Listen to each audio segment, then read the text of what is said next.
Baik, saudara yang dikasihi Tuhan, kita akan mulaikan eksegesis kitab Wahyu. Bersama-sama sudah join dari Minnesota, Amerika Serikat. Nah, ini kita buka karena menyediakan waktu bagi teman-teman yang di Amerika. Jadi pagi ada teman-teman dari Sydney yang mau ikut, tapi ya memang pagi waktu kerja ini. Jadi mereka bilang kerja, saya bilang nanti ada waktu malam juga kita buka. Jadi bagi siapa saja yang bisa join dengan kelas Wahyu ini. Kita sudah ada di Wahyu pasal 8. Kelas ini akan kita buka dengan doa. Pastor Eric Ekel dari Minnesota akan berdoa bagi kita semua. Mari kita berdoa. Bapa, dalam nama Tuhan Yesus Kristus, kami datang mengucap syukur buat anugerah Tuhan. Kami ada sebenarnya kami ada. Kesempatan ini lagi kami ingin belajar Tuhan, kebenaran-Mu Tuhan, sound doktrin Tuhan. Engkau menuntun hamba-Mu, Pastor Wanda, yang akan menjadi saluran pengajaran pada saat ini Tuhan. Dan kami percaya Tuhan Yesus, Roh Kudus akan tuntun setiap kami yang hadir di Zoom, maupun yang ada di live stream Facebook. Terima kasih Tuhan Yesus, kami akan mulaikan pelajaran pada saat ini dalam nama Tuhan Yesus Kristus. Amin. Amin. Baik. Saya ingin kita lihat dulu dalam dalam Roma 1 ayat 18. Jadi ini ada pernyataan Rasul Paulus yang berkaitan dengan murka Allah. Ya, nanti di sini kita lihat hubungannya dengan kitab Wahyu. Roma 1 ayat 18, Paulus sebenarnya sudah menyampaikan dalam pewahyuan, ya, jauh sebelum Yohanes mendapatkan pewahyuannya, gitu. Bukan berarti antara Paulus dan Yohanes itu ada kompetisi, tidak. Tapi memang Yohanes adalah orang yang dipilih Tuhan untuk memberitahukan tentang keadaan terakhir, begitu ya, the future. Cuma Paulus sendiri sudah bicara dalam Roma 1 ayat 18, dia bilang, sebab murka Allah nyata dari sorga atas segala kefasikan dan kelaliman manusia. Nah, ayat ini kalau kita lihat dalam bahasa aslinya, sebenarnya dipakai kata apokaliptetai. Ini dia. Masih ingat nggak apokaliptetai dari apa? Dari kata apa? Apokalipsis. Apokalipsis. Apokalipsis itu adalah pewahyuan. Begitu. Jadi Allah yang baik itu sebenarnya memberitahukan fakta-fakta sebelum sesuatu terjadi, dia sudah apokalipsis. Apokalipsis itu pemberitahuan sebelumnya atas apa yang akan terjadi, kan? Kan apokalipsis itu penyingkapan, kan kita sudah belajar. Kata wahyu itu dari kata apokalipsis, revelation, yaitu penyingkapan, seperti tudung nasi yang dibuka begitu. Kita ada nasi, dulu zaman dulu ada tudungnya itu, betul ya? Tudung nasi apa namanya? Saya ingatnya sih tudung nasi, itu nggak tahu bahasa lainnya apa. Atau rice cooker lah orang zaman sekarang kan. Kalau sudah lapar sekali, buka nggak ada nasi pasti ngamuk-ngamuk gitu. Jadi pas buka dia punya tudung itu ada nasi di dalam, jadi terbuka gitu. Itu artinya apokalipsis. Jadi apokaliptetai. Jadi Paulus bilang, nah apokaliptetai yang dibilang Paulus ini, memang di Indonesia, bahasa Indonesia tidak begitu nyata, tidak begitu jelas dituliskan. Dia bilang murka Allah nyata dari sorga. Sebenarnya Paulus bilang karena sudah dinyatakan. Ini sih kan apokalip tetai gar, ya kan, gar ini kata sambung. Kemudian orge. Orge ini adalah murka. Begitu. Dan murka ini yang akan kita lihat selanjutnya di dalam Wahyu pasal 8. Jadi pewahyuan dikatakan di dalam Roma 1 ayat 18 itu dipakai present tense. Atau apa? Atau tata bahasa yang sekarang. Begitu. Biasanya pewahyuan itu untuk nanti. Tapi ini pewahyuannya itu bahwa Allah menyatakan sekarang. Mengapa? Karena Allah peringatkan. Setiap orang yang hidup perlu mendengar bahwa ada murka Allah. Jadi jangan ignorance begitu hidup. Bahwa murka Allah itu nyata, bukan cerita dongeng. Nah, kita mempercayai Alkitab sebagai apokalipsis, sebagai wahyu, sebagai theopenustos, kata-kata Allah yang benar-benar akan terjadi. Tadi malam dalam kelas teologi saya bilang kan itu logos itu adalah logiknya Allah, logikanya Allah, pikirannya Allah. Ya sama seperti kalau saya bicara kan dari pikiran saya dan dari mulut saya, spoken word atau rema saya, kemudian saya tuliskan rema itu dalam bentuk grafe, grafe itu tulisan, written word, grafe tambah apa namanya tadi, rema itu sama dengan logos, yaitu pokok-pokok pikiran. Begitu. Jadi grape dan rema, grape itu tulisan Allah itu ya ini, firman Allah itu. Dari mana? Dari rema, dari spoken word. Spoken word plus written word equal logic atau thought atau reason. Begitu. Jadi apokaliptetai. Nah, cuma di sini pemakaian katanya adalah present tense. Artinya apa? Bahwa kita juga perlu memperingatkan orang-orang yang hidup di muka bumi ini. Selain Allah itu kasih, bahwa murka Allah juga perlu diberitakan. Bukan untuk menakut-nakuti. Tapi untuk membuat kita ya waspada, ya takut juga. Maksudnya karena ketakutan itu supaya kita menghargai hidup ini, tidak hidup sembarangan, tidak ignorance. Paulus bilang murka Allah itu sudah dinyatakan. Bahasa Inggrisnya kan bilang ini, for the wrath of God is revealed. Sudah dinyatakan. Artinya kalau murka Allah sudah dinyatakan, manusia nanti tidak bisa berdalil lagi. Tuhan, saya nggak tahu. Tuhan, nggak ada orang yang memberitahu saya. Begitu. Kenapa tidak tahu?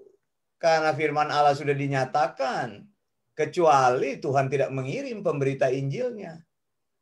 Jadi apa yang kita lakukan tidak pernah sia-sia. Artinya saya beritakan tiap hari, ya terserah orang mau dengar atau tidak. Tapi saya sudah memberitahukan bahwa murka Allah itu sudah sementara berjalan. Yang paling valid kan kita lihat manusia itu bisa mati. Kedua apa? Manusia itu penuh dengan misery, suffering, penderitaan, kesulitan, yaitu karena akibat dari murka Allah. Dan kemudian murka Allah yang terakhir adalah judgment. Nah ini Wahyu pasal 8. Nah Wahyu pasal 8 ini kan kita sudah belajar nih Wahyu pasal 8 ini, bahwa Wahyu pasal 8 ini adalah meterai yang ketujuh. Meterai yang ketujuh ini adalah apa? Yang ketujuh adalah apa? Masih ingat? Final. Meterai yang ketujuh ini paling final. Mengapa Allah perlu memberlakukan murka itu berlapis-lapis? Karena sebenarnya anugerah akan terus diberikan. Terus diberikan, tapi sampai pada waktu yang sudah ditentukan ya sudah tidak bisa lagi anugerah terus dicurahkan. Sama seperti orang bilang kan kesabaran itu ada batasnya. Maksudnya kesabaran itu ada batasnya, nanti pada satu saat ya harus stop begitu kesabaran itu. Disiplin harus diberlakukan, maksudnya begitu. Jadi meterai yang ketujuh ini adalah meterai yang paling terakhir. Masih ingat nggak? Kalau kita lihat contoh-contoh yang terjadi di Mesir, contoh. Masih ingat? Apa yang terjadi di Mesir ketika sebelum orang Israel keluar? Apa yang terjadi?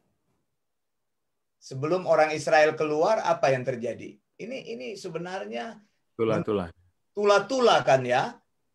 Tapi pada waktu itu siapa itu?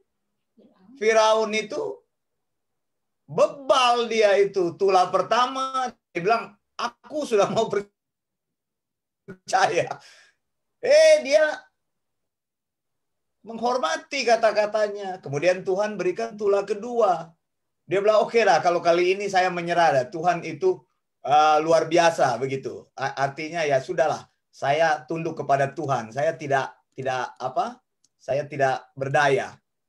Tapi ternyata sesudah itu dia mengeraskan lagi kan, sampai akhirnya tula yang terakhir, tula berapa? Tula ketujuh. Nampaknya Tuhan itu mempunyai pattern-pattern tertentu. Angka 7 itu adalah angka yang sempurna dan ini adalah final. Angka 7 itu bahwa angka itu punyanya Tuhan begitu. Maksudnya kesempurnaan Tuhan. Sampai ke 6, sebenarnya kok ini bukan, kalau angka yang paling sempurna kan biasanya 10 kan. Jangan maksudnya saudara dengar ini nanti kalau ujian ya cukuplah kalau dapat 7, Pak Wanda bilang angka sempurna ya 7 aja. Bukan. Ini maksudnya bilang nanti salah ditanggapi gitu. Mamanya bilang, "Kenapa kamu dapat 7 aja sudah senang sekali?" Iya, saya dengar Pak Wanda mengajar katanya 7 sempurna, Mam. Jadi ya Mam mesti posting di Facebook bilang, "Nih anakku dapat 7 sempurna." Bukan begitu, bukan ya. 7 maksudnya itu dari bentuk formulasi Allah. Kenapa 7? Karena manusia diciptakan pada hari ke-6. Jadi angka 6 itu adalah bilangan manusia. Nah, ini juga menolong kita mengerti 666 itu adalah bilangan manusia, bukan angkanya. Begitu. Zaman dulu orang lihat di sabun ada 66, saya masih ingat itu waktu masih tinggal di Jakarta. Oh, ini PNG ini, Procter and Gamble gitu. Ini berarti mereka ini antikris, ada 666. Ya kebetulan aja itu angkanya 66. Lalu orang mulai cari-cari paus itu bilangannya dari gematrianya 666. Donald Trump itu 666. Begitu. Sekarang Donald Trump terpilih, orang marah-marah. Bagaimana ini? Nanti Amerika udah mau jadi bangsa yang tidak bertuhan. Bagaimana sih semuanya dihubung-hubungkan dengan Tuhan, politik, apa segala. Jadi segala cara mau dipakai begitu kemarin. Sampai ada yang bernubuat. Saudara-saudara, kalau di Amerika yang terpilih bukan Donald Trump, lihat aja nih Amerika nanti akan terkutuk. Nggak bisa begitu. Dunia ini masih terus begitu, kaitkan segala sesuatu dan pakai nama Tuhan lagi, bernubuat lagi, orang posting-posting di mana-mana itu. Saya ingat itu. Jadi 6 itu adalah angka manusia. Makanya 666 itu menunjuk kepada antikristus karena dia mempersonifikasikan itu 6 itu 3 itu sebagai pribadi-pribadi Allah. Allah kan itu adalah Bapa Putra Roh Kudus, jadi 777. Makanya dia pakai 666. Nah, saudara lihat di sini. Jadi pengulangan-pengulangan sejarah kalau kita lihat itu sudah terjadi. Seperti tadi saya bilang, setelah tula terakhir ke-7, maka itu adalah tula yang paling terakhir. Itu merupakan finalisasi dari rencana Allah. Murka Allah terjadi kepada Mesir, maka Israel dibebaskan. Nah, ini juga memberikan kunci kepada kita bahwa pembukaan meterai ini adalah murka Allah. Kalau murka Allah, sekarang saya tanya, apakah murka Allah itu ditujukan kepada orang percaya? Silakan, saudara. Baik yang di Facebook atau juga yang di Zoom. Bagaimana? Pembukaan meterai itu kan 1, 2, 3, 4, 5. Terus sampai 6. Ada feedback di boleh ditutup dulu. suaranya. Boleh ditutup dulu. Ada feedback di Christian, mungkin bisa tutup dulu ya. Jadi tadi di mana saya mau bilang? Murka Allah, apakah untuk orang percaya? Oh iya. Ya, jadi meterai kan dibuka nih. Pertama, kedua, ketiga, keempat, kelima, keenam. Lalu kita lihat kan di dalam Wahyu pasal 8 ayat 1 ada terjadi break gitu kan. Meterai ke-6 sudah terbuka, 1 sampai 6 terbuka. Lalu terjadi istirahat sebentar. Lalu kemudian meterai ke-8 ini bicara tentang Wahyu 8 bicara tentang pembukaan meterai ke-7.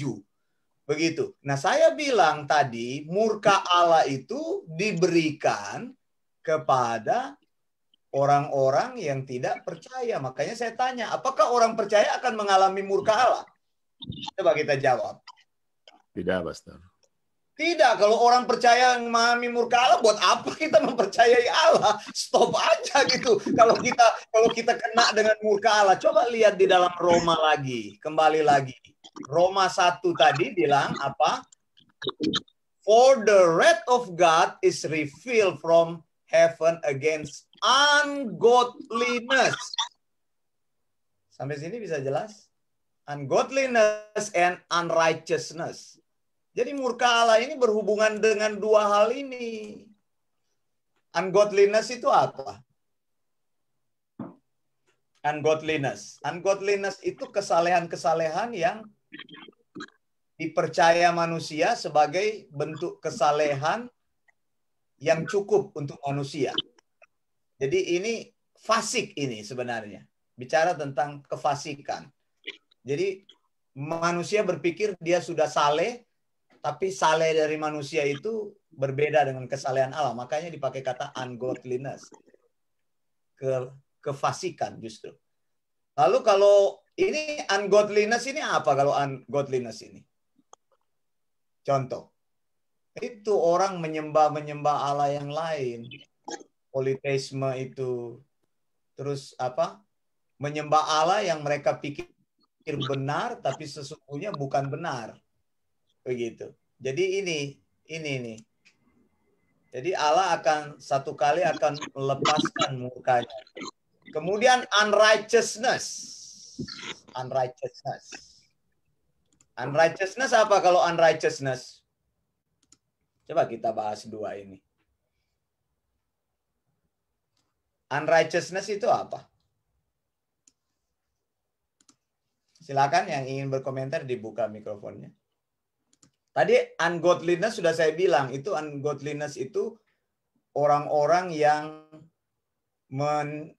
menyembah selain Allah yang hidup. Selain Allah yang hidup. Jadi mereka menciptakan Allah sendiri. Dari nature, dari alam dan sebagainya. Kalau unrighteousness, tidak benar. Unrighteousness. Kebenaran, tidak kebenaran. Ketidakbenaran? Ketidakbenaran apa? Ya, ada kuncinya di sini, dia bilang who hold the truth. Jadi berpegang pada kebenaran yang tidak benar, yang percaya itu.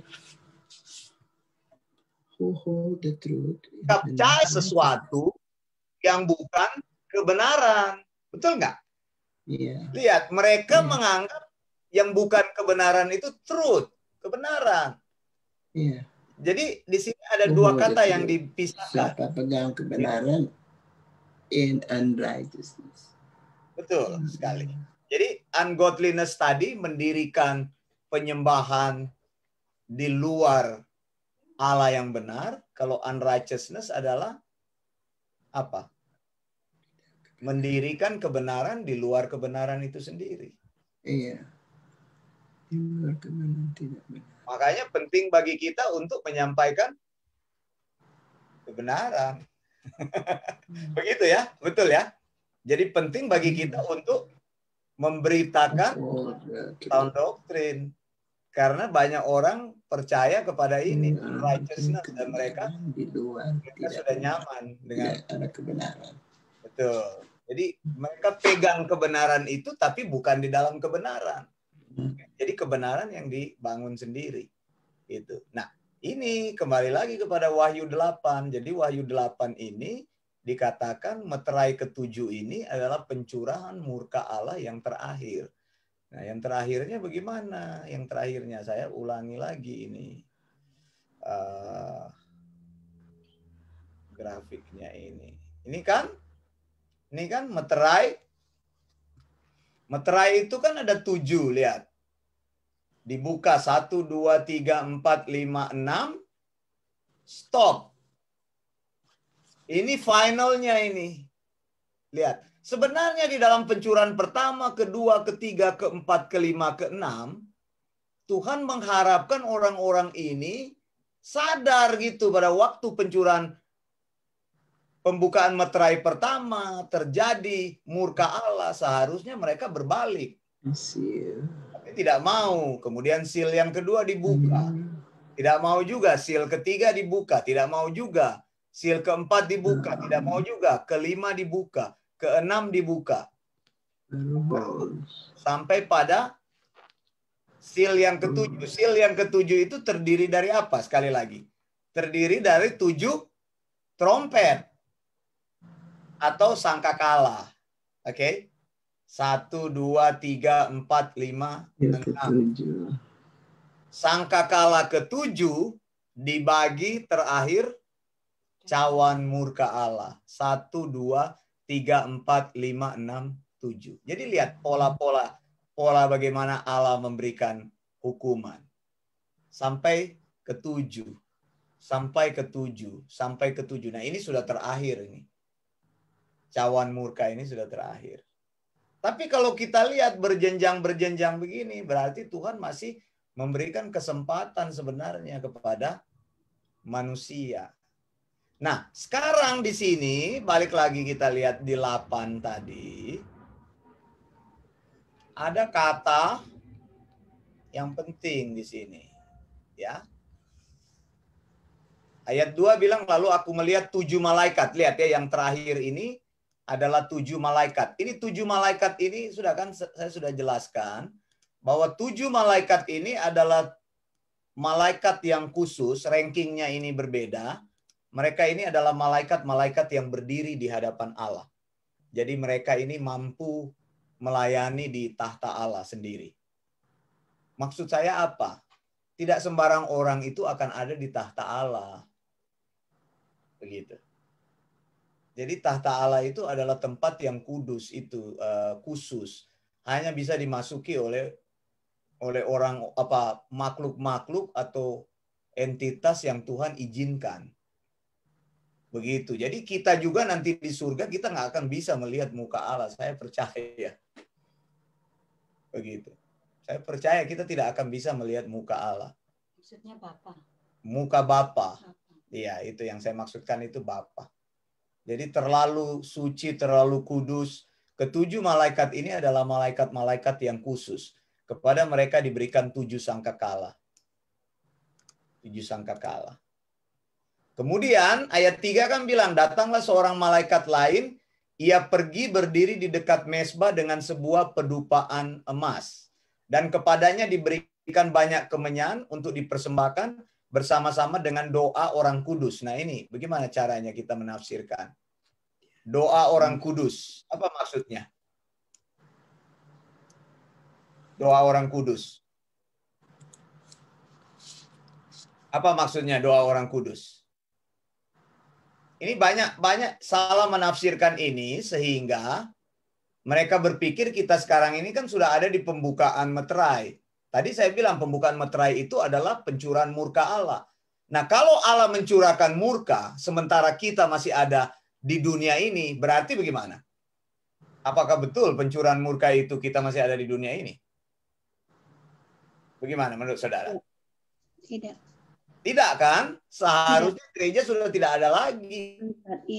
Karena murka Allah itu dicurahkan kepada ungodliness and unrighteousness. 2 itu tadi. Begitu. Berarti kalau di sini doa semua orang kudus, siapa orang kudus yang dimaksud di sini? Orang yang hidup dalam kekudusan. Siapa Kita itu? semuanya sudah terangkat, gereja-gereja sudah terangkat. Gimana? Kalau sudah terangkat, masa mereka berdoa lagi? Oh, iya ya. Yang berjumlah 144.000 orang itu, Pak. Betul. 144.000 itu adalah penginjil. Berarti yang disebut dengan orang-orang kudus itu orang-orang yang nanti diselamatkan di masa tribulasi. Nah, sekarang kita sudah bicara apokaliptetai. Sudah dinyatakan. Berarti kita harus pastikan kalau ada teman-teman kita, keluarga kita, jangan sampai mereka baru masuk atau mereka baru mau cari Tuhan di saat masa tribulasi. Itu adalah masa yang sangat sulit sekali. Masa yang sulit sekali. Begitu. Artinya peringatan-peringatan ini memaksa kita untuk melihat, iya ya, masih ada teman-teman saya nih yang belum. Masih ungodliness, masih unrighteousness. Berarti mereka perlu mendengar Injil supaya mereka tidak mengalami masa-masa yang sulit ini. Nah, lihat, sebelum murka terakhir terjadi, ada doa orang kudus. Ini apa ini? Ini gampang sebenarnya ditafsirkan ini. Bahwa doa itu adalah apa? Sesuatu yang sangat menyenangkan hati Allah. Lihat, doa orang kudus itu dipersembahkan di atas mezbah. Jadi bukan doa-doa kita yang sekarang ini dipersembahkan di atas mezbah, tidak. Pada waktu itu, sebelum Tuhan mencurahkan murka terakhir, lihat ini. Maka naiklah asap kemenyan bersama-sama dengan doa orang-orang kudus ke hadapan Allah. Jadi doa orang kudus pada waktu itu akan mengakhiri rencana Tuhan bahwa murka yang terakhir itu akan dilepaskan. Lihat, kengerian itu terjadi di pasal 5. Jadi di sini jelas ya, doa itu sesuatu yang menyenangkan hati Allah. Terlihat sederhana, tapi kita harus berdoa. Amin, saudara. Ya. Dan doa itu tidak bisa dilepaskan dari kehidupan kita. Terlihat sederhana, tapi doa tetap menjadi kunci. Sampai pada hari-hari terakhir disebutkan tentang doa. Doa orang-orang kudus.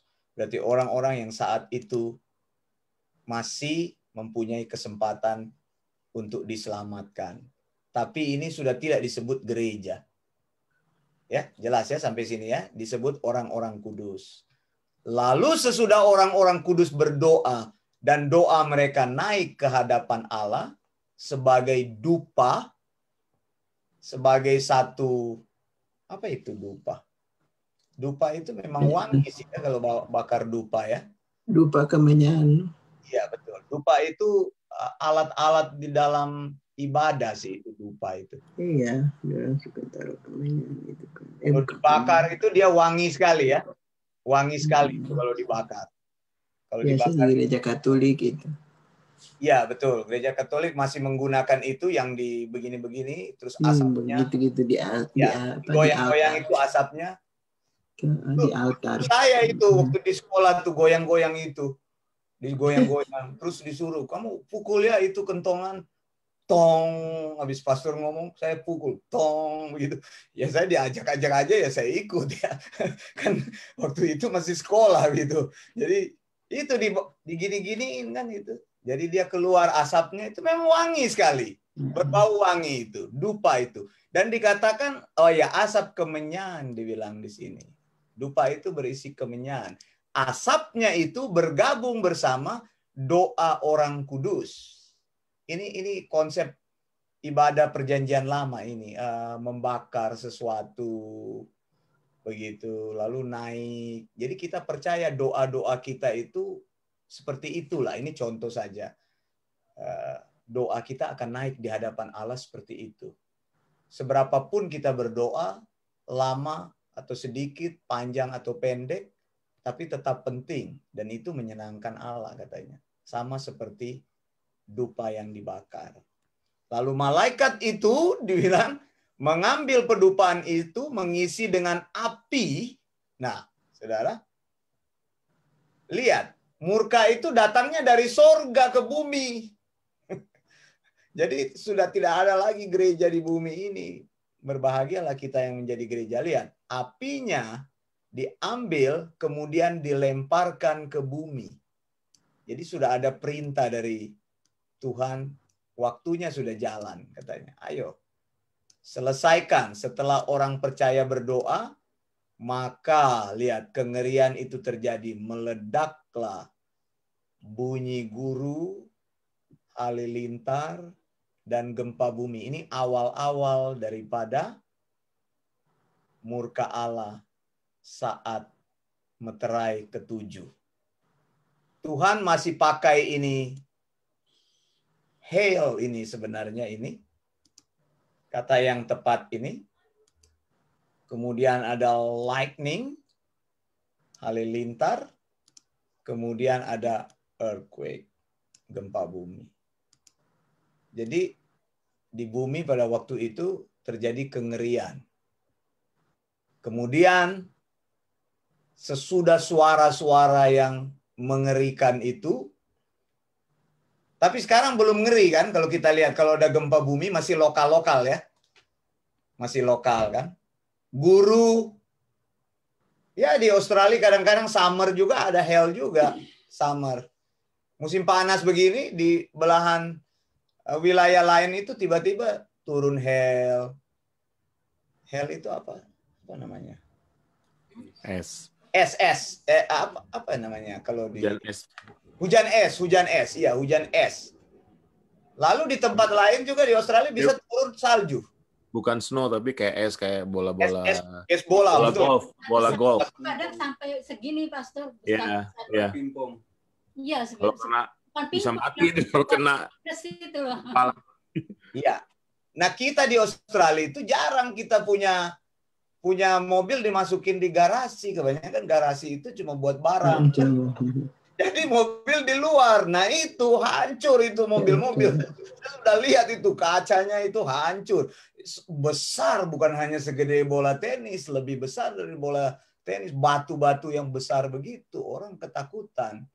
Kalau yang kecil-kecil sih cuma penyok-penyok aja, tapi ada yang kacanya hancur itu mobil-mobil yang diparkir di luar. Begitu. Jadi ini hail, lalu ada halilintar, ada gempa bumi, lalu ketujuh malaikat itu siap-siap meniup sangkakala. Wah, saudara, 7 malaikat siap. Ini malaikat yang saya bilang Tuhan menyiapkan mereka ini, 7 malaikat ini adalah malaikat yang berdiri, bisa berdiri di hadapan Allah. Siapa itu beberapa malaikat yang kita tahu? Ada Mikael. Terus ada siapa lagi? Gabriel. Terus siapa lagi? Rafael itu ya tidak disebutkan di Alkitab Rafael, tapi di dalam Apokripa mereka ada menyebutkan. Saya sebenarnya sudah sampaikan ini ke teman-teman, itu ada 7 nama malaikat itu, dia pakai LL semua belakang gitu. Rafael, Mikael, Gabriel, terus siapa lagi? Uriel. Coba Bu Marcella ada catat itu, coba disebutkan siapa nama-namanya semuanya.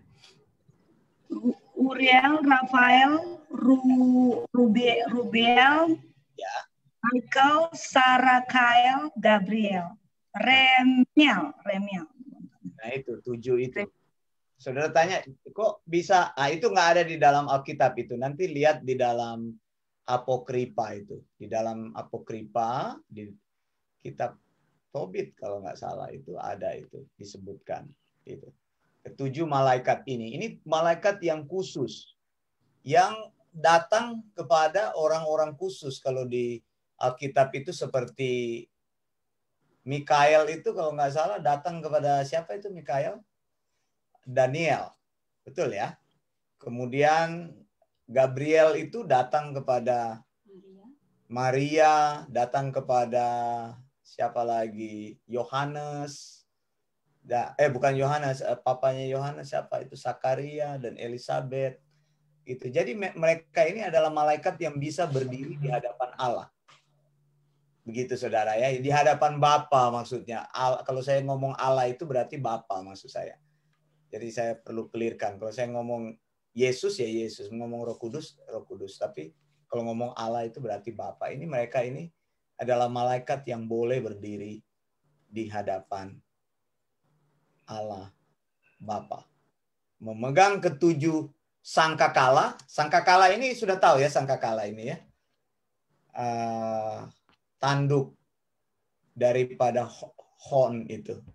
Rem maksudnya. Rem gitu ya. Apa itu dari tanduk binatang gitu ya. Kambing ya. Kambing atau apa kalau rem itu? Domba boleh ya. Ditiup itu saya sudah pernah kasih bunyi kan. Bunyinya seperti apa kayak gini nih. Coba dengar.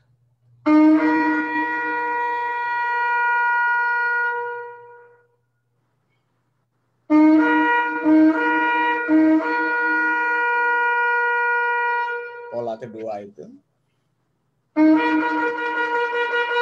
Pola ketiga.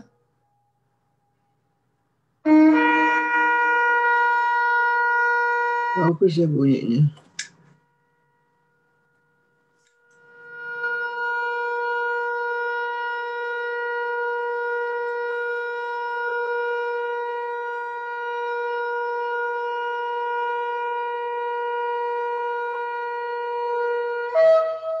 Itu pola yang terakhir itu. Ini kalau bunyi sangkakala ini adalah bunyi memanggil orang-orang yang masih tidur untuk bangun. Itu artinya. Kedua, persiapan bahwa kalau dibunyikan sangkakala ada raja yang mau ditahbiskan. Lalu yang ketiga adalah ada apa? Bahwa ada penghakiman Allah yang akan dilepaskan, gitu ya. Jadi sangkakala itu seperti itu atau trumpet kalau dalam bahasa Inggris. Kemudian malaikat pertama meniup sangkakala, ini lihat masih terjadi, tapi dibilang terjadi hal biasa, tapi terjadi meniup sangkakala, malaikat pertama terjadi hujan es. Kembali lagi ada hell di situ. Api. Waduh. Jadi dari es kemudian jadi api bercampur darah. Mengerikan sekali ini.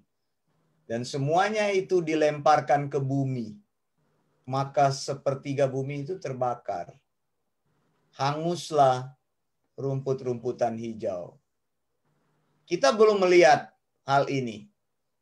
Australia sering dilanda kebakaran, ya banyak juga terbakar, tapi hanya daerah-daerah tertentu yang panas sekali dan ada bush di situ, bushfire kan namanya.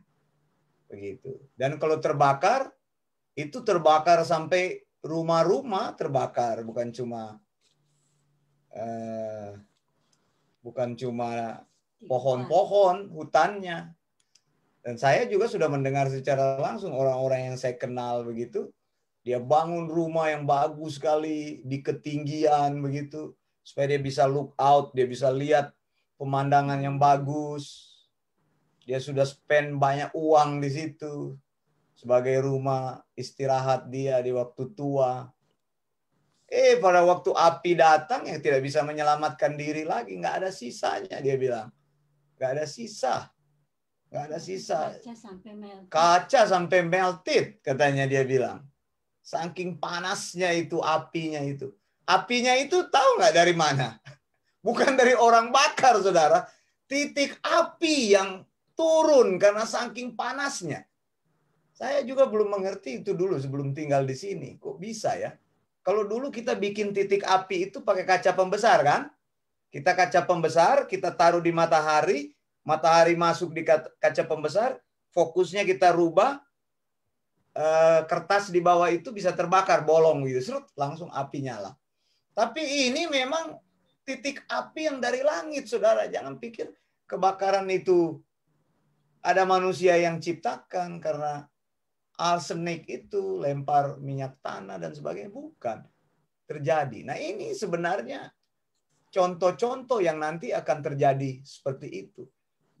Api, hujan es ini akan melumpuhkan sepertiga katanya dari bumi. Wow. Betapa mengerikan. Lalu malaikat kedua nih. Sekarang.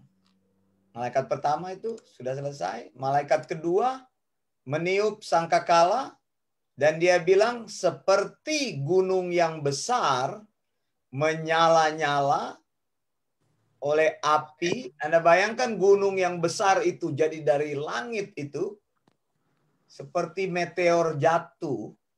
Saya pikir sih memang. Ini banyak orang yang pikir, ini nggak benar ini. Tapi saya percaya ini harus ditafsirkan literal. Bagaimana menurut saudara? Coba kita bahas. Apakah ini simbolik atau literal? Ini kan bicara kitab Wahyu. Bagaimana cara kita menafsirkan? Simbolik itu adalah sesuatu yang simbol saja, tapi artinya tidak. Menurut saudara bagaimana? Silakan dan berikan alasannya. Ini literal, Pastor, karena kan dikatakan murka, namanya juga murka kalau hubungannya dengan nyala api, ya kan, dengan es semua itu kan memang begitulah namanya hukuman ya. Jadi ini ditafsirkan secara literal. Literal ya, secara literal. Secara literal. Sudah setuju? Literal? Yang lain? Bagaimana? Iya, literal, Pak. Literal ya? Iya, literal. Akan betul-betul terjadi ya? Bukan bisa-bisanya Alkitab kasih takut kita, bukan kan ya? Bukan alegoris. Ini literal. Yes. Bukan simbolik, bukan alegoris. Jadi memang benar-benar akan terjadi. Makanya kalau masih ada di posisi yang ungodliness atau unrighteousness, sekarang lah waktunya tentukan supaya kita memutuskan yang betul gitu. Memutuskan pada kebenaran. Gitu. Baik. Saya pikir sampai di sini dulu. Silakan ada yang ingin bertanya atau share. Silakan. Dari teman-teman yang ada di Facebook atau di Zoom. Silakan. Share sehubungan dengan bagian tadi atau insight yang saudara, kalau saudara menyampaikan firman Tuhan, apa yang akan saudara tarik sehubungan dengan penyampaian dari Yohanes. Lihat ya, Yohanes dan Paulus bicara hal yang sama kan? Murka Allah itu. Paulus bicara murka Allah, tapi Yohanes diberi kesempatan untuk menunjukkan the real of the wrath of God. Kalau cuma bilang murka Allah, apa itu? Paulus ngomong murka Allah, orang ketawa, apaan murka Allah? Nggak jelas. Tapi sekarang Yohanes jelaskan, nih murka Allah itu seperti ini. Jadi bentuknya memang real. Tadi kita sudah bilang bahwa bukan literal, bukan simbolik, tapi literal, benar-benar terjadi. Pastor Erik bilang, Ibu Christine juga setuju. Berarti ngeri sekali ya Bu Christine ya? Iya Pak, mengerikan sekali Pak. Silakan, ada yang mau bertanya atau memberikan insight sehubungan dengan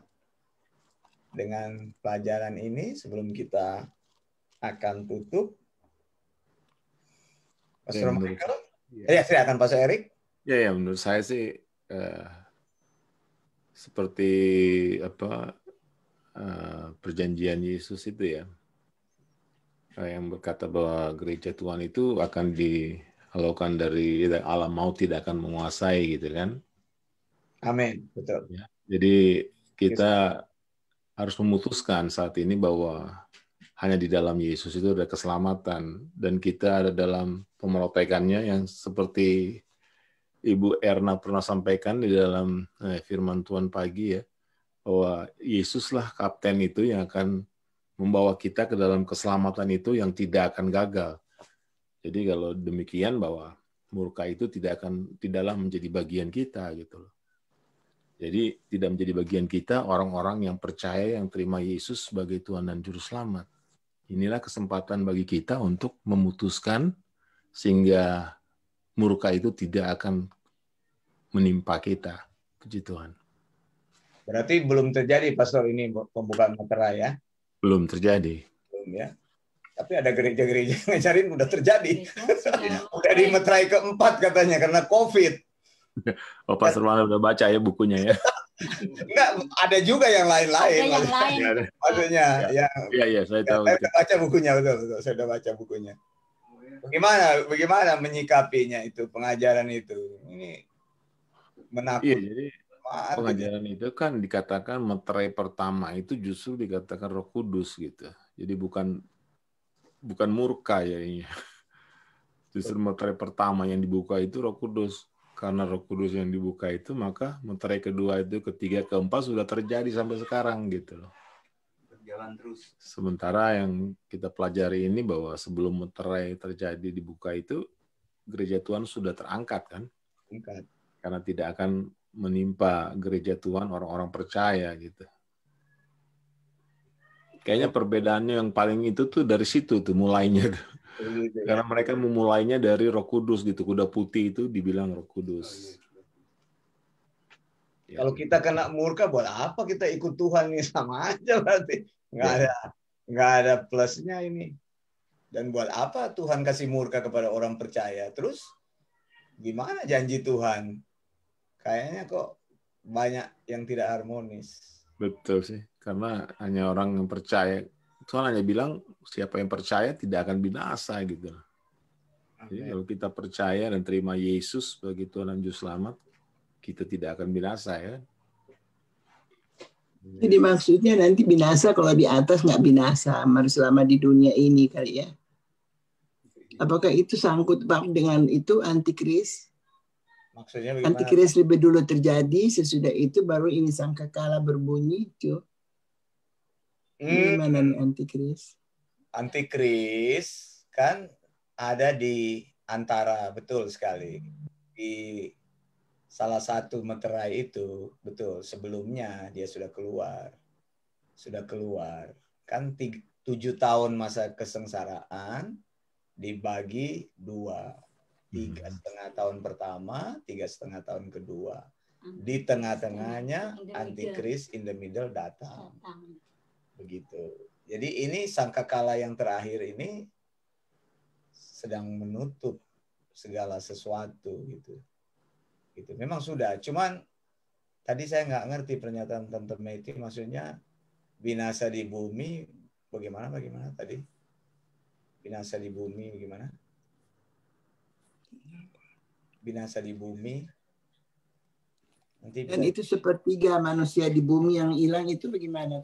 Oh iya kan, sepertiga orang akan sepertiga bumi ini akan dilanda dengan, atau sepertiga jumlah penduduk bumi ini akan habis dengan bencana itu. Jadi orang-orang yang masih ada pada waktu itu, begitu. Gereja sudah tidak ada lagi, tapi orang-orang yang ungodliness, unrighteousness itu yang sisa. Tadi seperti Paulus bilang. Jadi kita tidak akan melewati itu karena murka Allah itu. Murka Allah dari surga dicurahkan ya bukan untuk kita. Pastor mau nanya. Ya. Ini penasaran sama bunyi sangkakala tadi ya. Ada sangkakala pertama, 2, dan 3, 4. Bunyinya berbeda kan Pastor ya?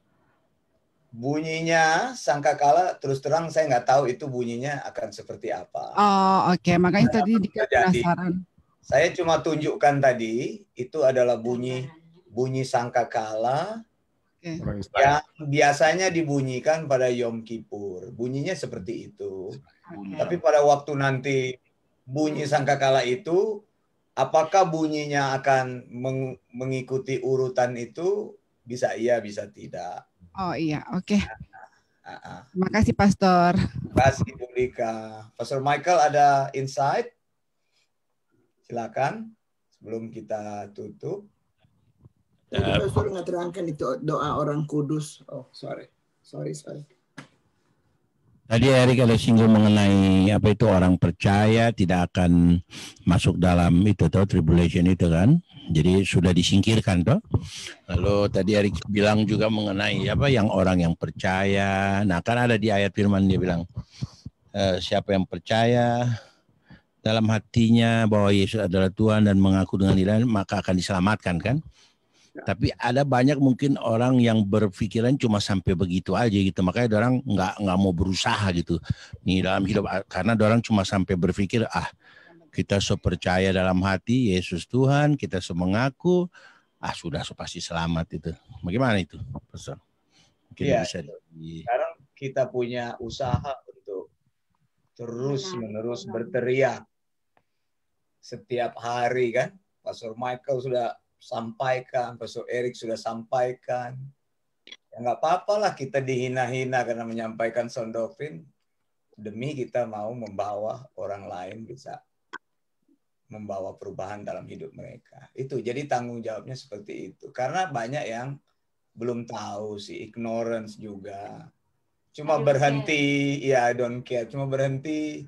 Ya kalau mereka pergi ke gereja sudah cukup kayak kayak ceklek buat ini ceklek gitu ke absen di gereja udah cukup. Habis kalau masuk kantor kan orang dulu nitip absen katanya bahasa Indonesia, bukan absen kok. Absen itu artinya tidak masuk kalau dalam bahasa Inggris, tapi kalau dalam bahasa Indonesia titip absen ya, jadi orangnya nggak ada ya dicenteng hadir begitu. Makanya dirubah jadi clock, sistem clock begitu. Atau sistem sidik jari kan Budika bilang nanti sistem GPS ya Budika ya dimasukkan. Tapi belum terjadi itu nanti dimasukkan sesuatu. Cuma di Sweden tuh sudah di Sweden kalau membuka pintu tinggal tangan aja dikasih serat kebuka gitu. Sudah masukkan chip itu. Nah itu nanti orang. Pak Makmur mau bertanya. Silakan Pak Makmur. Ya. Sudah di-mute. Sudah di-unmute. Kedengaran suara saya? Yap. Halo, kedengaran? Kedengaran. Pertanyaan begini, mengapa murka Allah di dalam perjanjian lama sangat berbeda dengan murka Allah yang ada di dalam perjanjian baru? Terima kasih. Baik. Murka Allah yang pertama kan perjanjian lama itu adalah memberitahu orang itu supaya mereka itu berubah begitu. Tapi murka Allah yang disampaikan Yohanes itu adalah final, penutup. Jadi tidak peduli kamu mau berubah atau tidak, itu sudah terakhir. Begitu. Dan yang kedua di Perjanjian Lama itu adalah contoh polanya, Pak, sebenarnya. Jadi perbedaannya hanya di dalam murka Allah itu terjadi pada sejarah saat itu, tapi nanti murka Allah itu yang terjadi adalah final untuk menutup, memberikan segala rencana Allah itu digenapi. Begitu. Jadi bedanya itu seperti itu. Dan kalau dalam perjanjian lama masih bersifat lokal. Masih bersifat lokal. Karena Tuhan kan masih memelihara ras manusia. Contoh, dalam air bah. Meskipun terjadi air bah, masih ada orang yang Tuhan pilih untuk selamat. Supaya masih bisa menurunkan keturunan manusia. Begitu ya. Terus Lot. Begitu. Kita lihat. Dengan belerang dan api. Lot diselamatkan oleh Tuhan. Kalau saya pikir nggak usah lah Tuhan selamatkan dia. Tuh selamat juga. Akhirnya dia juga jatuh dalam dosa. Dia menghasilkan keturunan yang jahat. Amon dan Moab itu. Harusnya nggak usah diselamatkan ya. Tapi Tuhan masih bermurah hati. Kemudian zaman Israel dengan Mesir tadi. Apa namanya itu? Tulah. Begitu. Masih ada bangsa-bangsa yang dipelihara Tuhan. Tapi nanti di dalam Yohanes itu adalah menutup semua sejarah nanti. Kalau mengikuti pelajaran terus, bahwa sesudah itu finalnya sesudah ini nanti kan terjadi Hamargedon. Sesudah Hamargedon ya sudah penghakiman terakhir, kemudian ya sudah sejarah yang baru Tuhan buat. Sudah tidak ada lagi dosa dan sebagainya, sudah habis. Kenyataan bumi ini memang akan dihancurkan begitu. Jadi perubahan-perubahannya seperti itu. Kalau awal masih bersifat lokal, Pak. Akhir adalah finalisasi rencana Allah. Tadi 7 malaikat sudah diturunkan. Berarti sudah paling terakhir. Begitu dulu ya Pak Makmur ya. Saya harus tutup ini. Nanti berikut bisa bertanya lagi ya. Oke, kalau belum itu nanti kita lanjutkan diskusi di chat yang sudah dibuka Bu Dika di inbox kita di Facebook ya. Tapi saya bisa menjawab dulu seperti itu. Kita akan tutup. Pastor Michael bisa doa kita untuk tutup, silakan. Terima kasih Tuhan Yesus buat waktu yang Tuhan sudah berikan. Kami masih boleh gunakan untuk belajar lagi kebenaran akan firman-Mu Tuhan. Dan biar kami semua juga boleh menggunakan waktu yang Tuhan berikan dengan baik, dengan benar Tuhan. Sehingga waktu yang ada ini boleh berguna Tuhan untuk kami menyampaikan kebenaran firman-Mu Tuhan. Dan menjadi berkat Tuhan buat semua orang yang belum mengenal Tuhan dan belum mendengar kebenaran itu Tuhan, sehingga semua kami boleh diselamatkan Tuhan. Roh Kudus terus pimpin kami. Terima kasih buat Pastor Wanda yang sudah memberikan pengajaran buat kami tentang sound doctrine ini Tuhan. Terima kasih Tuhan memberkati kami semua yang hadir saat ini Tuhan dalam segala aktivitas kami, baik kami juga yang akan beristirahat di sini Tuhan di Amerika. Terima kasih Tuhan Yesus, kami sudah berdoa dan mengucap syukur di dalam nama Tuhan Yesus Kristus. Haleluya. Amin. Amin. Salam Gereja Perjanjian Baru, Maranatha. Maranatha. Tuhan Yesus. Blessing. Bye. Bye.